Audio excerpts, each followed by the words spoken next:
Go, Cubs, go! Happy 4th of July weekend. Not the weekend we really hoped for, but the Cubs made the best of today and made it a whole lot more interesting at the end of the series. Welcome back to Clark and Addison, Born into the Ivy. I'm your host, David Butler. Don't forget to like and subscribe, leave us some 5-star reviews, and a comment or two along the way on YouTube and or any audio platform. Also, don't forget to follow us on Facebook at Clark and Addison Born into the Ivy, or on Facebook at Born into the Ivy. I said and or Facebook, and on Twitter, at Born into the Ivy or D Butler 79.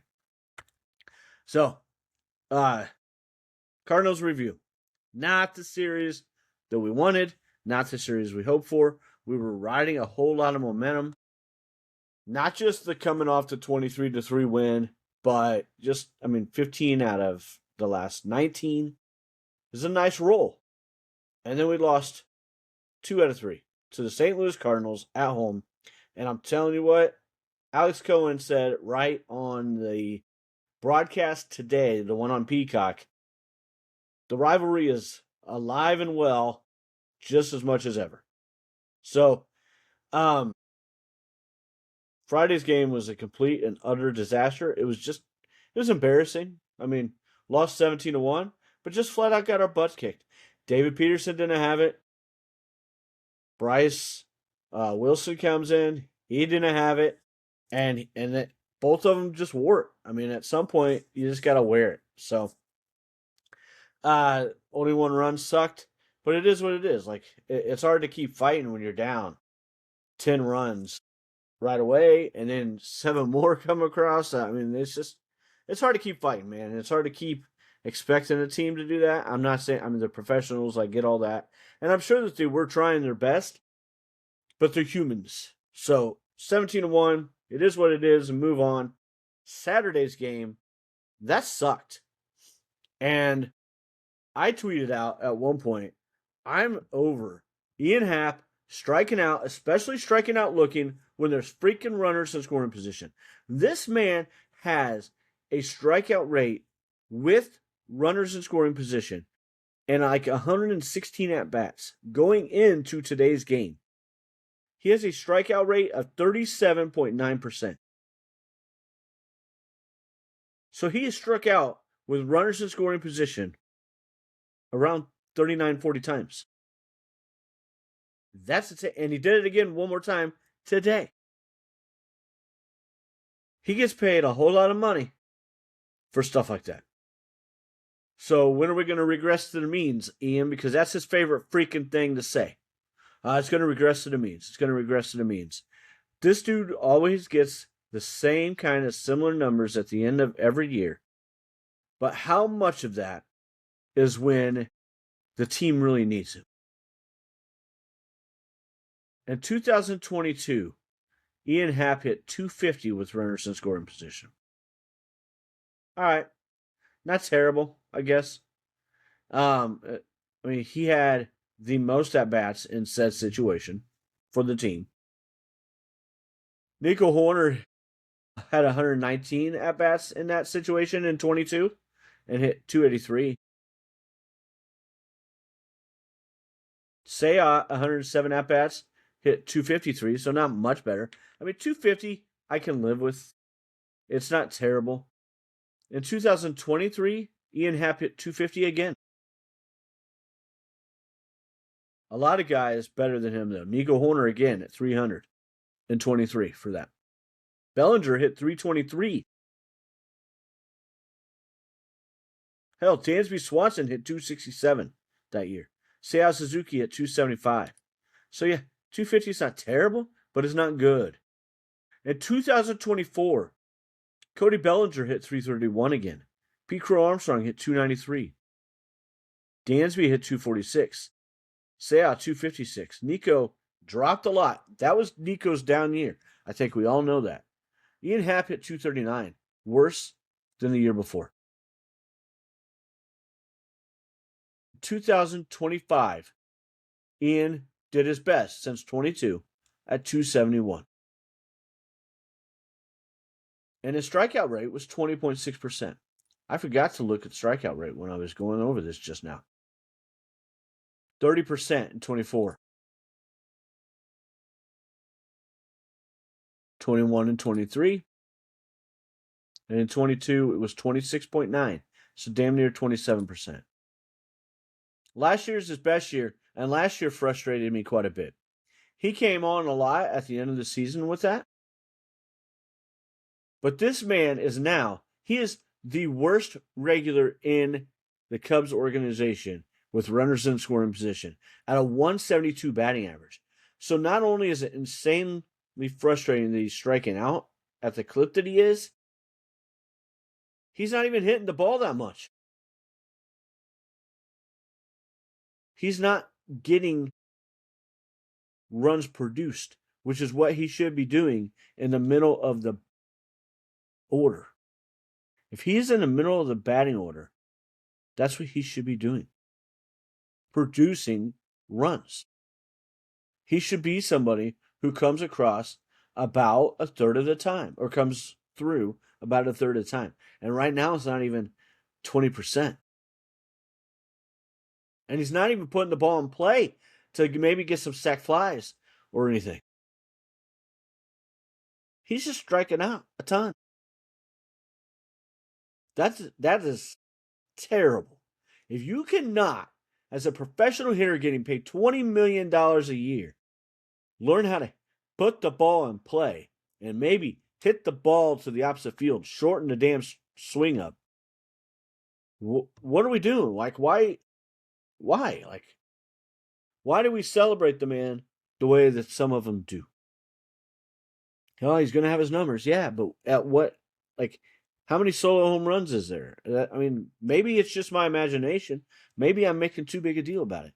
I know I get on my Ian Happ hate trains. But this is the kind of thing that frustrates me so much. And it really pisses me off when he strikes out looking. The Cubs' best chance yesterday, Sale struck out swinging, at least. Happ strikes out looking, and then Bush hits a soft grounder.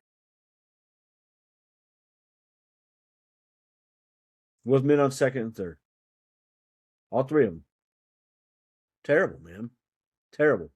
Best chance we had, by far. And it could have made a huge difference in the rest of the game if we had go to even just one run. And then we get blanked. For the series, we went 3 for 24 with runners in scoring position. That's just something that cannot creep back up for any kind of extended time. And it will be inexcusable if that happens. It's just not something that can happen. It's going to happen on occasion. It's part of baseball. But longer than a 3 or 4 game stretch is ridiculous. Just terrible. Shota pitched well enough to win Saturday. Cubs did really well today. They went down 3-2. I didn't like Javi getting pulled early. I didn't like that one bit. I think that Counsell overplays his hand sometimes.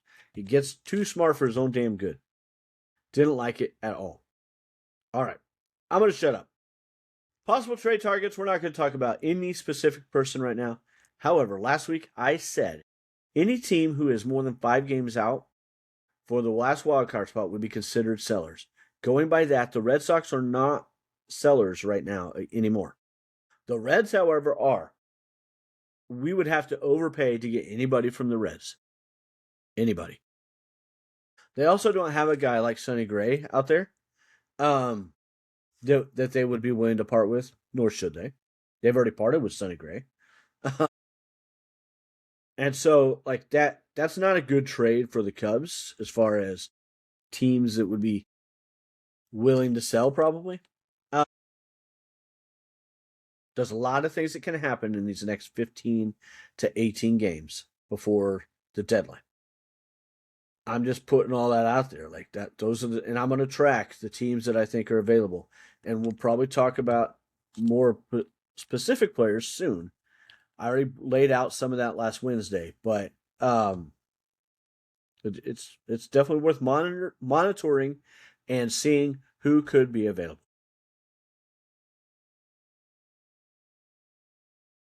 The Cubs face the Orioles. This next 15-game stretch, there's 6 more games left before the All-Star break, and then 9 after the All-Star break. The Cubs have got to win ball games and show the front office that they need help and they are worth investing in with draft capital or prospect capital.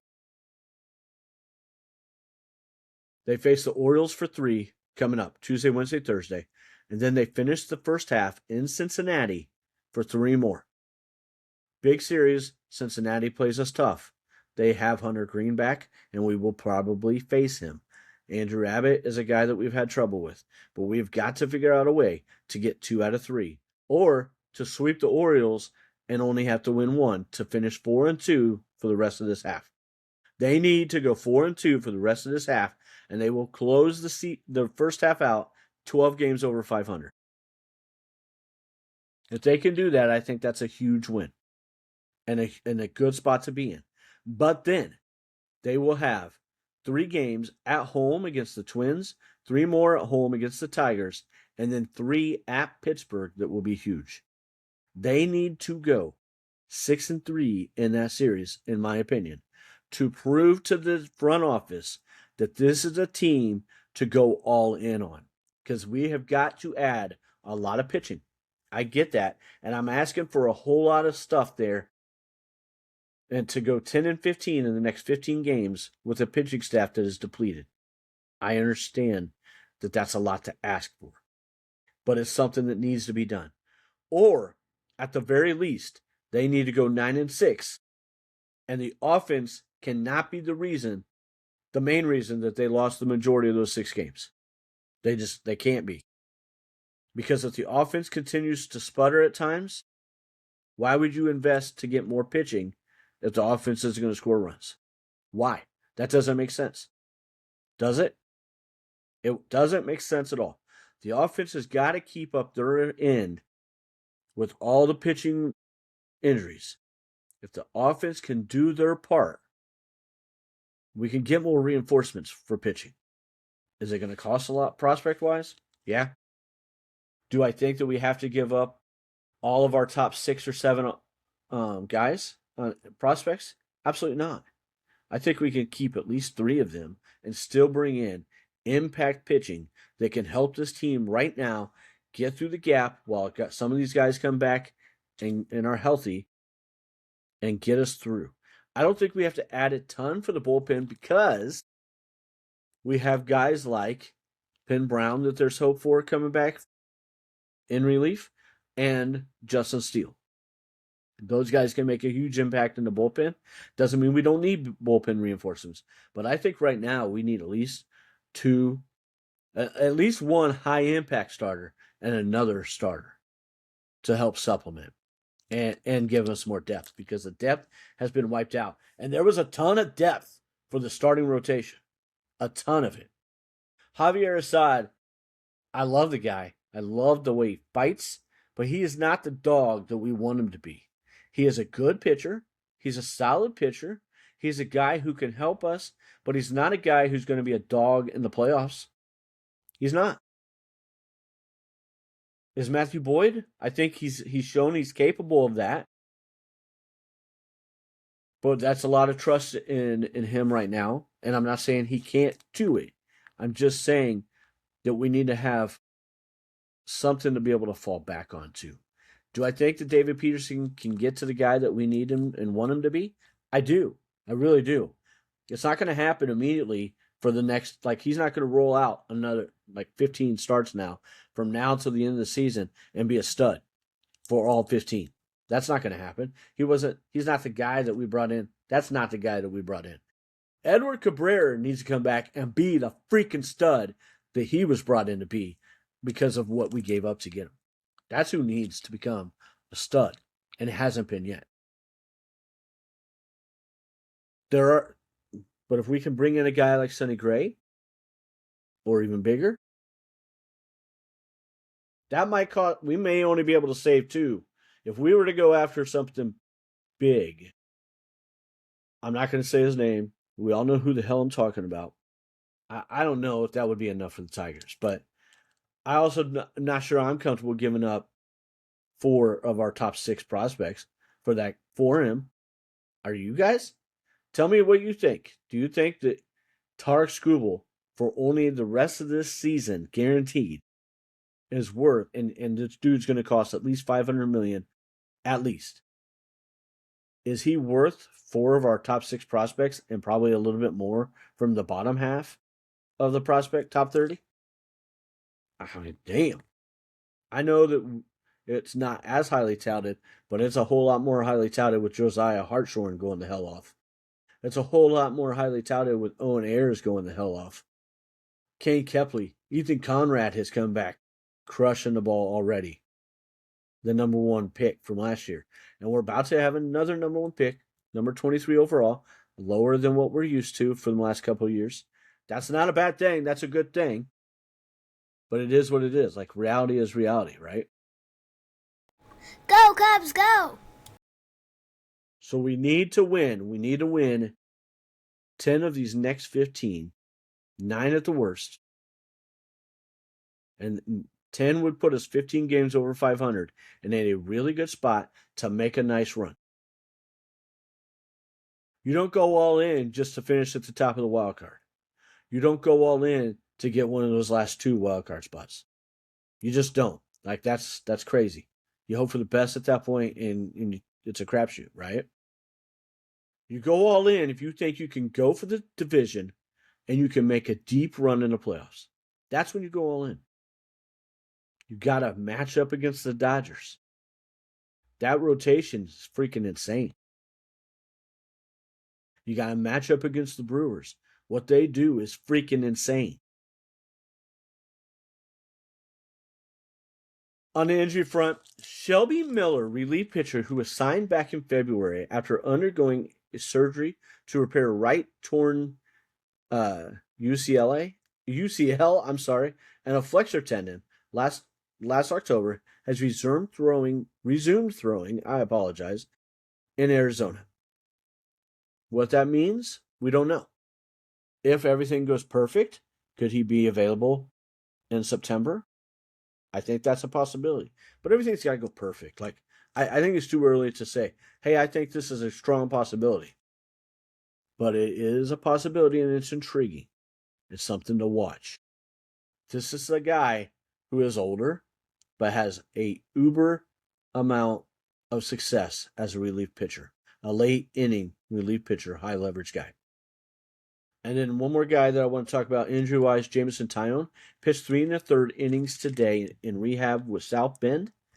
Walked nobody, struck out 2, and gave up 1 run. So it's possible.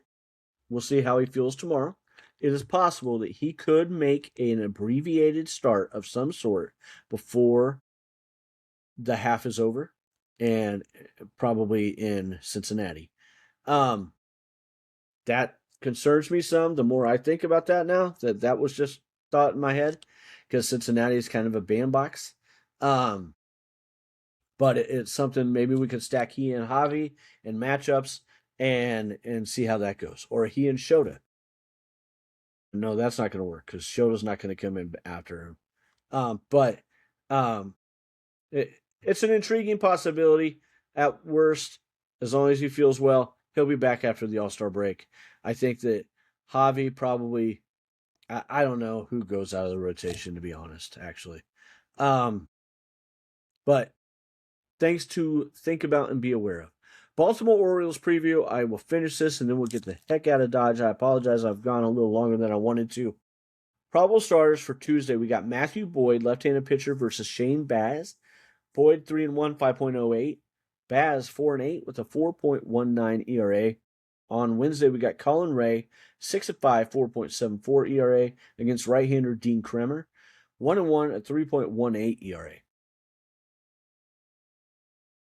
Kremer, the best numbers, but minimal amount of starts so far. On Thursday, we got left-hander David Peterson versus lefty Trevor Rogers. Peterson at 4-7 with a 6.75 ERA against Rogers at 6-7 with a 4.7 ERA.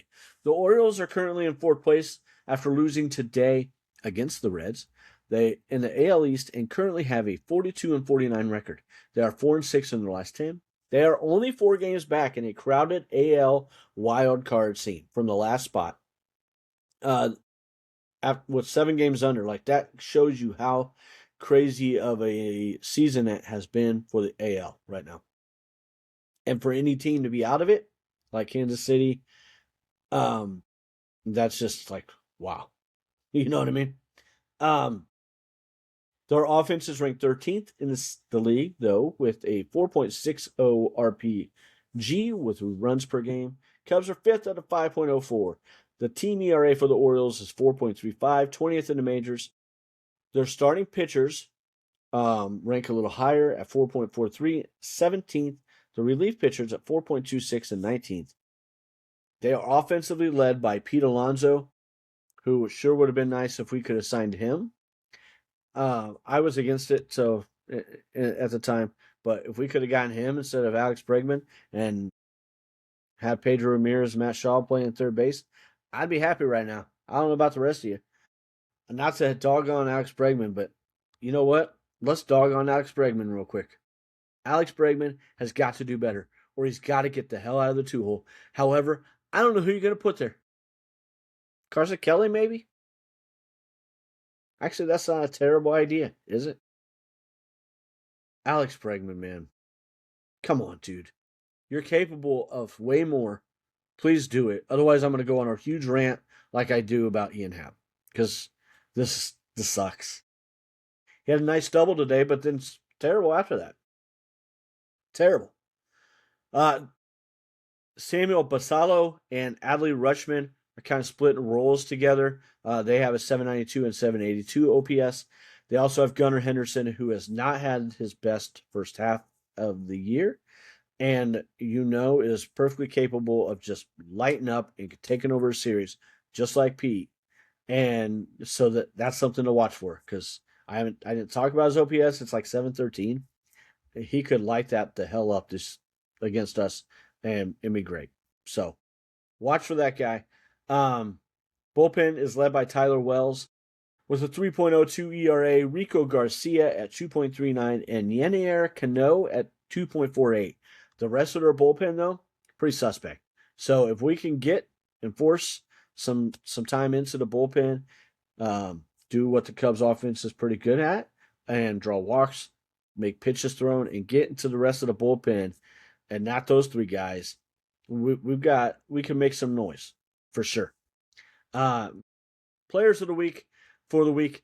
So I went back and forth for position player between Pete and Dansby. Dansby's OPS was like 1,700. Pete's is 1,552.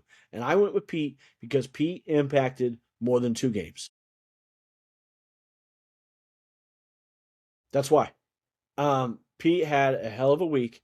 Dansby put up major numbers in 2 games, but that was kind of it. Like all those numbers came in those 2 games, and had inflated numbers in the 23-3 game and all that. So Pete, 1 double, 0 triple, 2 home runs, 6 runs scored, 4 RBIs, 3 stolen bases. He had a 467 batting average, a 619 on base percentage, a 933 OP or slugging, and the 1552 OPS. I mean, that's just dynamite, guys. Shota Imanaga was my starting pitcher of the week, and this is going to say a lot about the state of the starting pitching this week. Shota had 1 game started, 4 2/3 innings, 3.27 ERA, a 310 batting average, and an 808 OPS. But he had a 2.93 FIP, which tells you that he just got hit in places he probably shouldn't have and normally wouldn't. But it is what it is. Like, results are results, right? But he was, in my opinion, the best starter of the week.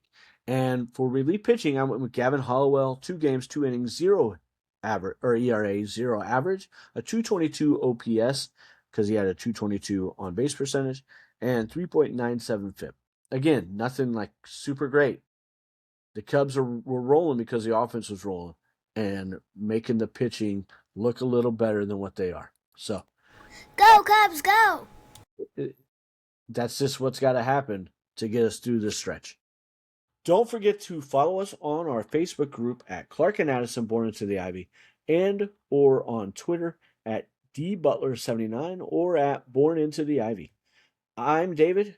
Thank you for watching and or listening to our podcast today at Clark and Addison Born into the Ivy.